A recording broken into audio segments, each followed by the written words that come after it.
At around 4 o'clock in the afternoon on the 10th of August, 1628, a captain named Sofring Hansen gave the order to set sail, and the most powerful warship in the world began to move away from the waterfront of Stockholm. Thousands of people lined the shore to watch. Foreign ambassadors were among them. The ship was called the Vasa, and she was the pride of the Swedish Empire, a floating fortress covered in hundreds of brightly painted carvings, bristling with 64 bronze cannons, her stern rising like the facade of a palace. She set 4 sails. Her gun ports were open, and her cannons were run out to fire a salute as she left the harbor. She was, in that moment, the single most expensive and ambitious object the Kingdom of Sweden had ever built. She sailed 1,300 meters, a little under a mile. A gust of wind came down off the bluffs to the south of the city, and the Vasa heeled over onto her side. She righted herself. Then a second gust came, slightly stronger, nothing a ship like this should ever have feared. And the Vasa leaned again, further this time, and the water of Stockholm harbor began to pour in through her open lower gun ports. Within minutes, she was gone.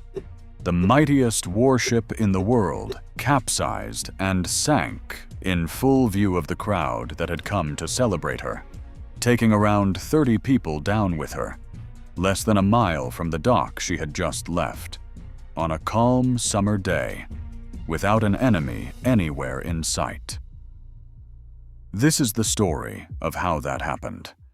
Not the story of a storm, or a battle, or a mystery.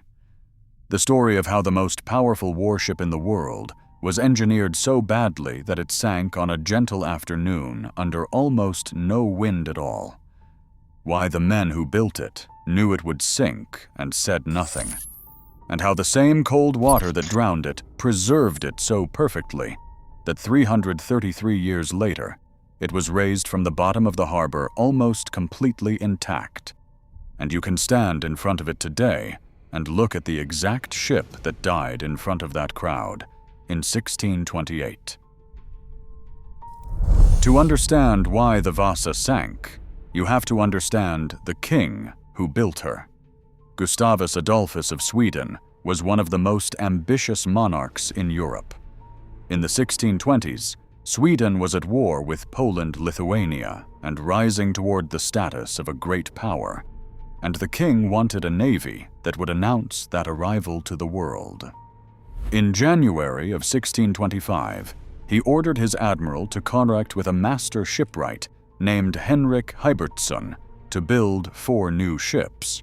2 were to be smaller and 2 larger, with keels of around 135 feet. It was a substantial order, but a manageable one, and Heibertsson was an experienced builder who had constructed ships for the Swedish Navy before. Then, the changes began. The king was not a man who left his orders alone. Over the following months, he repeatedly altered the specifications. When the Swedish Navy lost 10 ships in a single storm in the autumn of 1625, the king demanded that 2 of the new ships be built faster to replace them. And then came the decision that doomed the Vasa. The king received intelligence that Sweden's great rival, Denmark, was building a warship with 2 full gun decks, one above the other. No one in Sweden had ever built a ship with 2 gun decks. It was, at that time, the cutting edge of naval architecture, a way to pack twice as many cannons onto a single hull. The king, unwilling to be outdone, immediately ordered that his new flagship be built with 2 gun decks as well. This was not a small adjustment. The leap from 1 gun deck to 2 was one of the most significant transitions in the entire history of naval architecture, a change that other nations would spend decades learning to do safely. A 2nd gun deck meant a 2nd row of heavy cannons, a 2nd set of gun ports cut into the hull, taller sides, and a fundamentally different distribution of weight. The shipwrights who pioneered the two-decker did so by designing the entire hull around it, from the keel up, building wider, deeper, more heavily ballasted ships specifically engineered to carry that towering weight. The Vasa was not given that chance. She was a one-deck ship, being forced to become a two-deck ship in the middle of her own construction, and the laws of physics do not bend to the impatience of kings. There was a problem with this order that the king either did not understand or did not care about. The Vasa's keel had already been laid. Her dimensions, her proportions, the fundamental shape of her hull below the waterline had already been determined for a smaller, single-deck ship. You cannot simply add a second deck of heavy cannons to the top of a hull that was designed to carry one. A ship is a balance. The weight up high, the masts, the rigging, the guns, the towering decorated stern, all of it has to be counterbalanced by weight down low, by ballast in the hold, and by the width and depth of the hull beneath the water. Adding a second gun deck raised the ship's center of gravity dramatically, putting tons of additional weight high above the waterline on a hull that had never been designed to carry it. And the Vasa was not only heavy with cannons, she was heavy with art. Gustavus Adolphus wanted his flagship to be a statement of power, and so she was covered in more than 500 carved wooden sculptures, lions and warriors and mythical beasts and Roman emperors and the symbols of the Swedish royal house, many of them gilded and painted in brilliant colors. The entire towering stern built up into something resembling a floating palace. These hundreds of heavy oak carvings added still more weight, and almost all of it was up high, on the stern and the upper works, exactly where a ship can least afford it. The master shipwright, Henrik Heibertsson, the man who might have understood the danger best, fell ill during construction and died in 1627, more than a year before the ship was finished.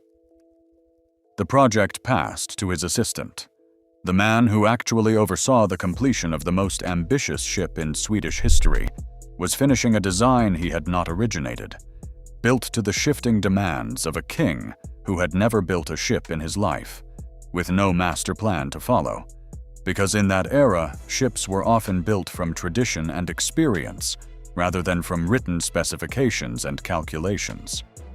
There were no formal stability calculations. No one sat down and computed whether the Vasa could float upright. The knowledge to do so barely existed. The ship was built by feel, and the feel had been thrown off completely by the king's demand for a second gun deck on a hull that could not take it. People knew. This is the part of the story that lifts it from an engineering accident into something darker. The instability of the Vasa was not a secret discovered after she sank. It was demonstrated in front of witnesses before she ever set sail. In the weeks before the maiden voyage, the ship's captain, Sofring Hansson, arranged a stability test. The test was simple and traditional. 30 sailors were ordered to run back and forth across the deck of the ship, from one side to the other, in unison, to see how the ship responded to the shifting weight.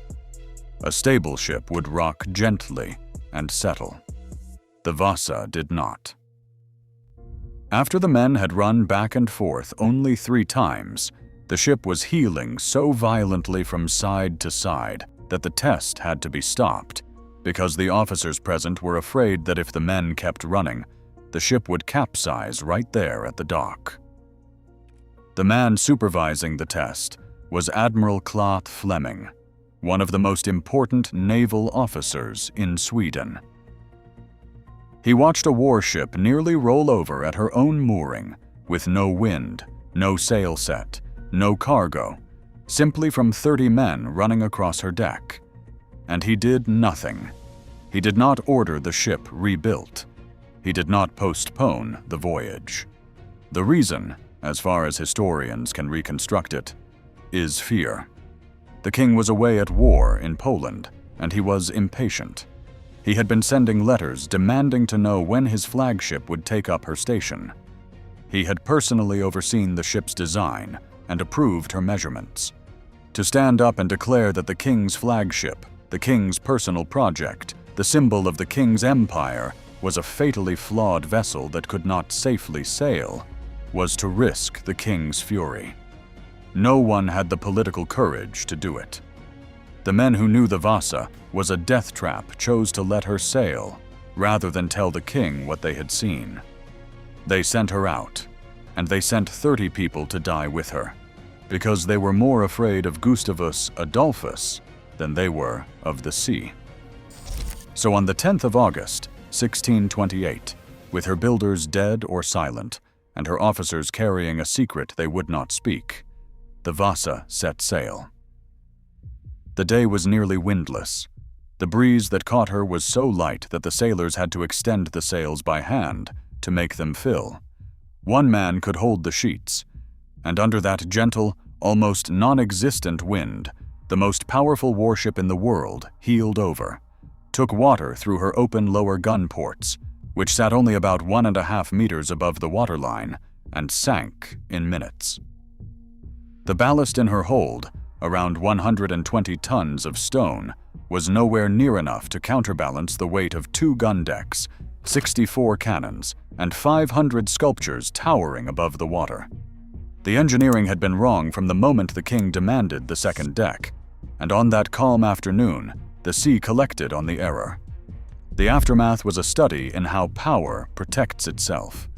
Gustavus Adolphus, hearing of the disaster, was incandescent with rage and demanded that the guilty parties be punished. An inquiry was convened by the Swedish Privy Council. The captain was arrested. The surviving officers and the shipbuilders were questioned. And one by one, the threads of blame were followed back toward their source. And one by one they stopped, because they all led to the same place. The captain had not designed the ship. The builder who completed her had followed the plan he inherited. The original master shipwright was dead and could not answer, and the proportions of the ship, the fatal decision to put 2 gun decks on that hull, traced directly back to the king himself, who had overseen the measurements and approved the design. There was no one who could be punished without pointing at the crown, and so, in the end, no one was punished at all. The inquiry concluded, the matter was quietly closed, and the official finding was essentially that the ship had been built wrong, by no one in particular, for reasons no one was willing to name. The Vasa settled onto the bottom of Stockholm harbor in about 32 meters of water, less than a mile from where she had been built.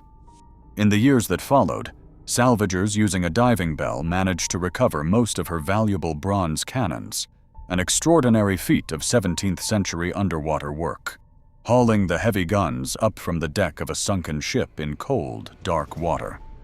And then, having stripped her of her most valuable contents, the world forgot about the Vasa. She sank not just beneath the water, but beneath history, a national embarrassment that no one wanted to remember, lying in the mud of a busy harbor while the centuries passed over her. But the place where she sank was about to become the most important thing about her. The Baltic Sea is not like other seas. It is cold, and it is low in salt, far less saline than the open ocean. And the shipworm, the marine creature that devours wooden wrecks in warmer salt water, eating through the hull of a sunken ship until nothing remains, cannot survive in the Baltic. In the warm waters of the Caribbean, a wooden ship can be reduced to a debris field in a matter of years.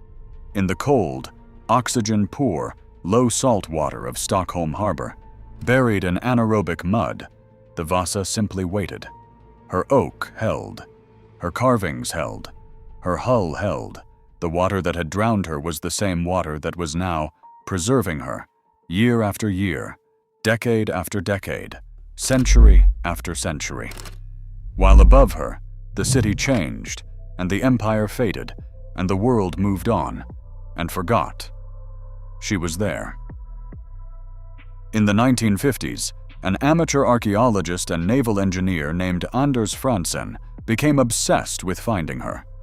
Franzen understood the crucial fact about the Baltic, that the absence of shipworm meant that a ship lost there might still be largely intact, unlike a wreck anywhere else in the world.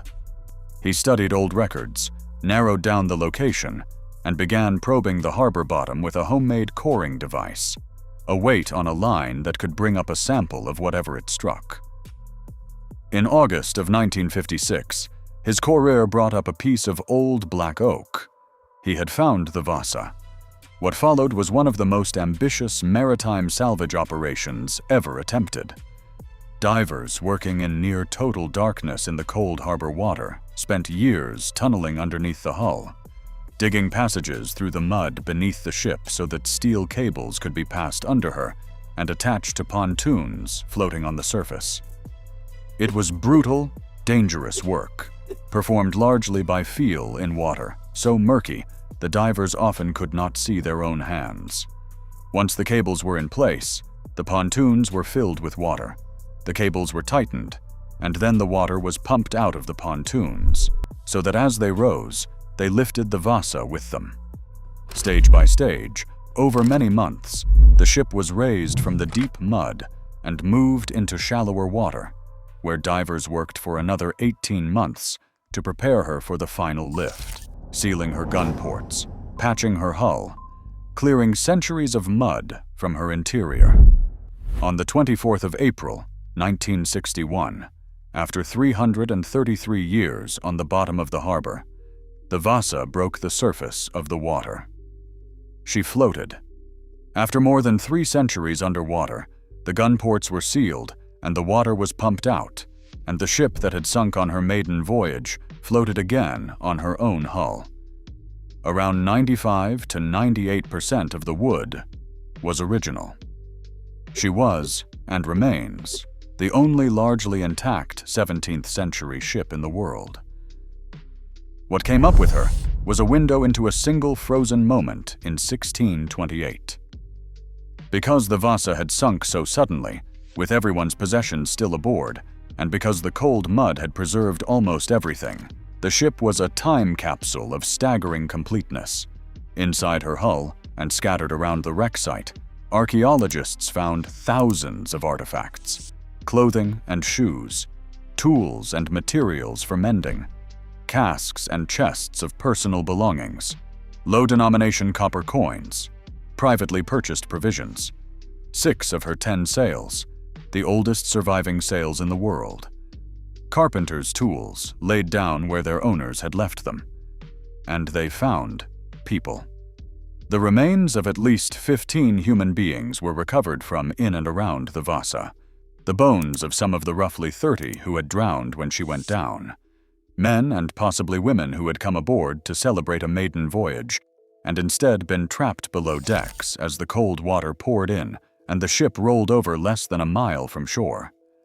The detail of the preservation is almost unbearable when you sit with it. There was a sailor's chest that, when opened, still held his belongings arranged as he had left them. There was butter, and there were the remains of food. There were backgammon pieces and game boards, the small distractions of men who expected to be bored on a long hosting, and instead never got the chance. The skeletons themselves, studied by modern researchers, gave up the stories of the people they had been, their ages, their old injuries, their diseases, the hard physical lives written into their bones. One of the dead was found still wearing his clothing, his hat preserved beside him. These were not abstract historical figures. They were specific people who walked onto a ship on a summer afternoon, and the cold water that killed them kept them and their possessions so completely that 4 centuries later, we know what was in their pockets. The carvings, the 500 sculptures that had helped sink her by piling weight up high, were largely preserved, though the paint had mostly washed away, and the currents had worn some of the faces almost smooth. Conservators spent nearly 3 decades treating the waterlogged wood, slowly replacing the water in the timber with a preservative wax called polyethylene glycol, so that the wood would not crack and crumble as it dried. The Vasa was eventually moved into a purpose-built museum in Stockholm, where she stands today in a great dim hall, her towering stern rising into the shadows, more than 45 million people having come to stand in front of her and look at a ship that died in 20 minutes 400 years ago and was brought back from the bottom of the sea. There is a particular kind of horror in the Vasa that is different from a ghost ship or a lost expedition. The Vasa is not a mystery. We know exactly what happened to her and exactly why. The horror is that everyone knew. The horror is in the stability test, in the 30 men running across the deck, in the ship heeling so far that the officers made them stop, in Admiral Fleming watching it happen and saying nothing, in all the men who understood that this beautiful, expensive, magnificent ship was going to kill people, and who let her sail anyway because they were afraid of a king. The Vasa sank because of weight too high and ballast too low, but underneath the engineering there was a human failure, a chain of people who saw the disaster coming and chose silence.